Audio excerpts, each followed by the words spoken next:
You want to? It's the same 5 minutes green. Yeah. So I'll just quickly go through, right? So 5 minutes you see the green card, and at 6 minutes you see the yellow card, and at 7 minutes you see the red card. So in 30 minutes you get a belt. Cool. Good afternoon, everyone. Good afternoon. Good afternoon. Yeah. The word of the day, pinnacle, actually brought me back to my trip, to the trip I've done back in 1997 to Perth, where I went to the scenery place called the Pinnacles. It's a very nice place. You all should go. Anyway, my speech today is nothing got to do with the Pinnacles in Perth. Let me firstly say a quote from an American poet, Ralph Waldo Emerson.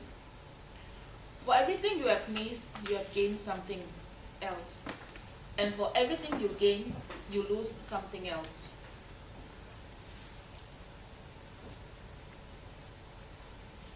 My mother has 9 siblings, including, 8 siblings. She is the eldest of all the 8. My grandfather passed away back in 1985, and my grandmother stays in a small little town in Johor Bahru. 4 of my aunts and uncles are in Singapore, and the rest are still living in Johor Bahru. On 20th of May this year, I received a call from my mother saying that my eldest uncle had an accident. He was just riding on a motorcycle and just had a fall. So we thought, it's not that serious, it's just a fall. 2 days later, we received another call, and we realized that how serious it is. He was hurt at the back of the nerve, from the neck all the way down to the waistline. So basically, he can't move his legs and hands. The only part he is able to move is his neck. He can't talk clearly. He can't eat by himself. He can't respond his fingers, his hands, even though we use needle to try to poke on the toes.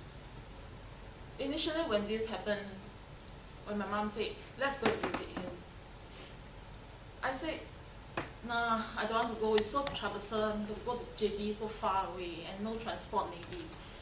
I just simply don't want to go because my uncle and I are not really that close. Although I went to Malaysia to visit them every Chinese New Year, once a year, that's it. We never really talked. I just greeted him every time I saw him. And the most is like 5 sentences, that's it. That's our conversation throughout the whole 1 year. Eventually, with the pressure from my parents, I went. And for the first time, I felt guilty. I saw him lying on the bed. Nothing he can do. Nothing I can do to help him. I saw the sadness on my mom's face. I felt bad. I should try to talk to him whenever I see him, but I didn't. Subsequently, I went to the hospital with my mom in JB almost every weekend. And from bad situation, it turns into pretty good situation. The doctors told us that, okay, he will be able to discharge by Monday. We are glad. We are really, really glad. But every time when my mom told me the news, no, he's not able to discharge because of some, I would say, stupid reason. They cannot find someone to look after him in the hospital, nor when he's back home. So we have to find a home where he can really have somebody focused taking care of him. At the end, the other uncles found a place, a residence, which is not registered to look after anybody, any patients. There was only one nurse in the residence, so-called daycare center, and there are only 2 patients, which included my uncle. He discharged and was delivered to the home. I didn't go and visit him when he was there. And a few days later, what I know was he was back to the hospital again. On the weekend, my parents said, let's go and visit him. I wanted to. I really, really wanted to. But I should be blamed. My passport expired on 28th of December this year. We all know that in order to go overseas, you must have a 6 months expiry. But I was wrong. To Malaysia, it's only 3 months.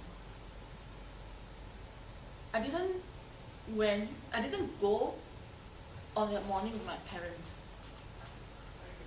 I supposed to attend a wedding dinner on that day. But in the afternoon, my uncle called. Another uncle in Singapore called. You have to go in. The uncle is not able to make it anymore. So taking the risk, I went. I never regret going in, but I was too late. He passed away. I was not able to see him for the last time, but we waited to claim the body. And while waiting, I saw my mom. We actually went to the mortuary in different cars. So I was there first with my uncle, and my mom parents came later with my grandmother. Once my mom alighted from the car, she cried. And for the first time, I hugged her. I hugged her tight,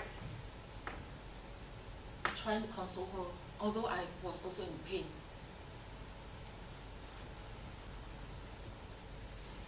Three days later, there was the funeral. My mom, according to Chinese culture, my mom is not supposed to see him off because she is the elder sister. But for the first time, I see her practically begging the priest to let her do that.